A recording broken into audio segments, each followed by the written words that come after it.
আজকের সেশনেও মার্কেটের মধ্যে কিন্তু আমরা একটা ভালো র্যালি দেখতে পেলাম। নিফটি 343 পয়েন্ট এবং ব্যাংক নিফটিতে 1072 পয়েন্ট পজিটিভে আমরা ক্লোজ পেয়েছি।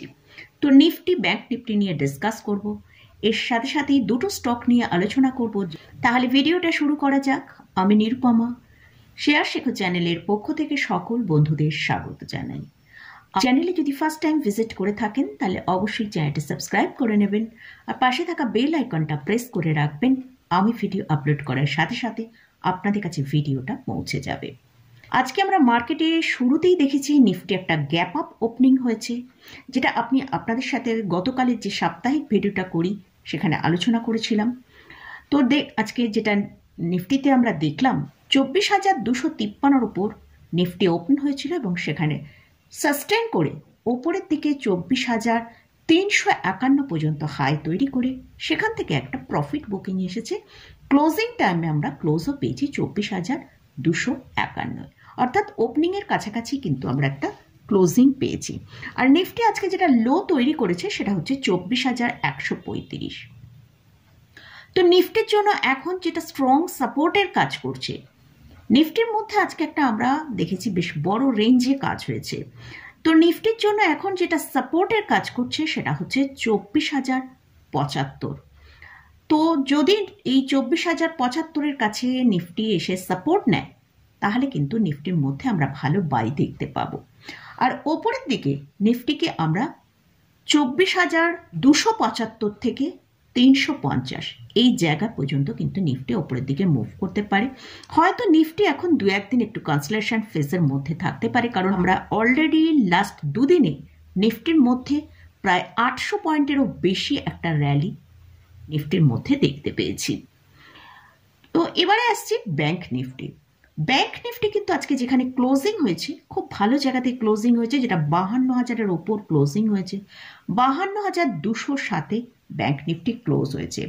ব্যাংক নিফটি আজকে যেটা লো করেছিল 51,774 আর ওপেন হয়েছিল 52,000-এর ওপরই, এবং যেটা আজকে হাই তৈরি করেছে 52,331।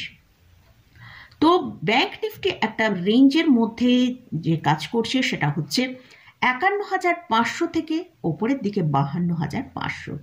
যদি ব্যাংক নিফটি কোনো কারণে আমরা 52,000-কে ব্রেক করে নিচের দিকে আসে তাহলে 51,750 থেকে 800 এই জায়গাটায় কিন্তু একটা ভালো বাই আসার সম্ভাবনা রয়েছে।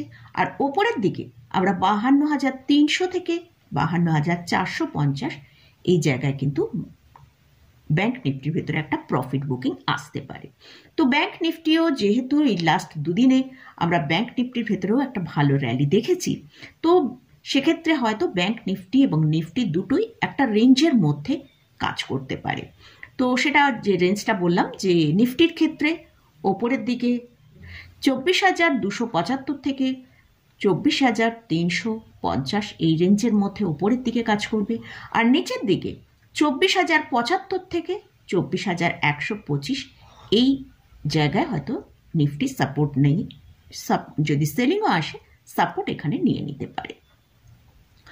আর ব্যাংক নিফটির ক্ষেত্রে অবশ্যই আমরা ব্যাংক নিফটি 51,500 থেকে 52,500 এই বড় একটা রেঞ্জের মধ্যে ব্যাংক নিফটি কাজ করতে পারে।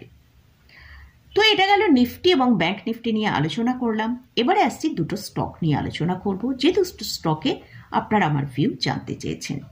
ফার্স্ট যে স্টকটা নিয়ে ডিসকাস করছি সেটা হচ্ছে বম্বে স্টক এক্সচেঞ্জ। এই স্টকটা যে প্রাইসে ট্রেড করছে সেটা হচ্ছে 4,655, এই প্রাইসে ক্লোজিং হয়েছে। এই স্টকটার মধ্যে আমরা কিন্তু আজকে লাস্ট অ্যান্ড হাফ আওয়ার্সে আমরা দেখলাম একটা বড় সেলিং চলে এসেছে। স্টকটা আজকে যেটা হাই তৈরি করেছিল 4,955 টাকা। আর আমরা একবার স্টকের চার্টটা একবার দেখব।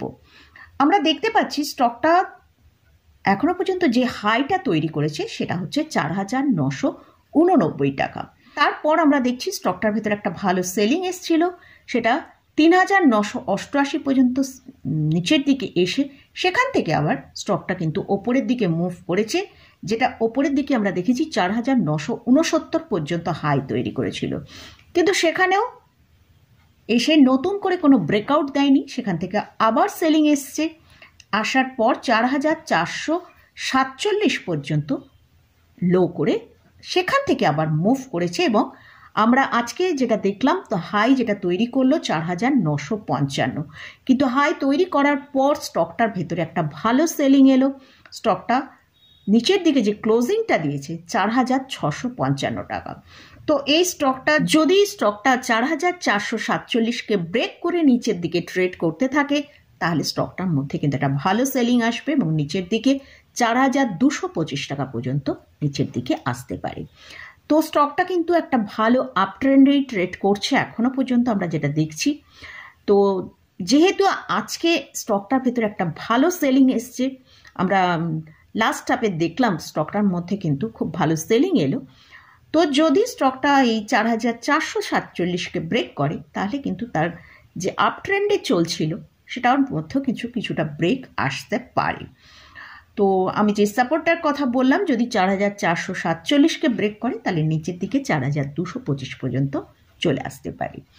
নেক্সট স্টকটা নিয়ে ডিসকাস করছি, সেটা হচ্ছে পেটিএম। এই স্টকটার ক্লোজিং হয়েছে 893 টাকা 50 পয়সায়। এই স্টকটাকে লাস্ট 5 ইয়ার্সে যদি দেখি 42.7% ডিক্লাইনে ট্রেড করেছে, লাস্ট 1 ইয়ার্সে 0.51% পজিটিভে ট্রেড করেছে। তো এই স্টকেরও চার্টটা যদি আমরা দেখি, শর্ট টার্ম চার্ট এই স্টকেরও ক্ষেত্রে পজিটিভেই রয়েছে, মানে আপ ট্রেন্ডে চলছে।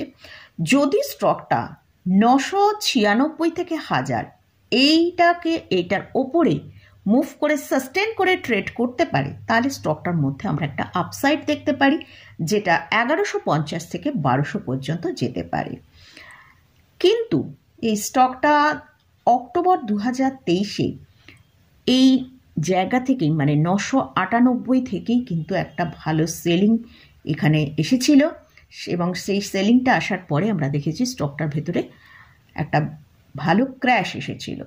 যদি স্টকটা তার 1000-এর লেভেলটাকে পার করে সাস্টেন করতে পারে তাহলে কিন্তু স্টকটার ভেতরে একটা আপসাইড আসতে পারে। আর ইমিডিয়েট স্টকের জন্য যে শর্ট টার্ম সাপোর্টটা রয়েছে সেটা হচ্ছে 855 টাকা। তো মোটামুটি মার্কেট নিয়ে আলোচনা করলাম এবং এই দুটো স্টক সম্পর্কে আপনারা আমার ভিউ জানতে চেয়েছেন, সেটা আমি শেয়ার করলাম। যদি এই স্টক বা ইন্ডেক্স কোথাও আমি কোনো বাই রেকমেন্ডেশন করছি না, জাস্ট লার্নিং পারপাসে এই ভিডিওগুলো আপনাদের সাথে আমি শেয়ার করি। আপনারা যদি এই স্টকে বা ইন্ডেক্সে কোথাও কোনো পজিশন নিতে চান তার আগে ভালো করে চার্ট অ্যানালিসিস করে নিয়ে তারপরে পজিশন নেবেন। তো মোটামুটি আজকের মতন ভিডিওটা এখানেই শেষ করছি। ভিডিওটা যদি ভালো লাগে অবশ্যই লাইক করবেন, শেয়ার করবেন, সাবস্ক্রাইব করবেন। ধন্যবাদ।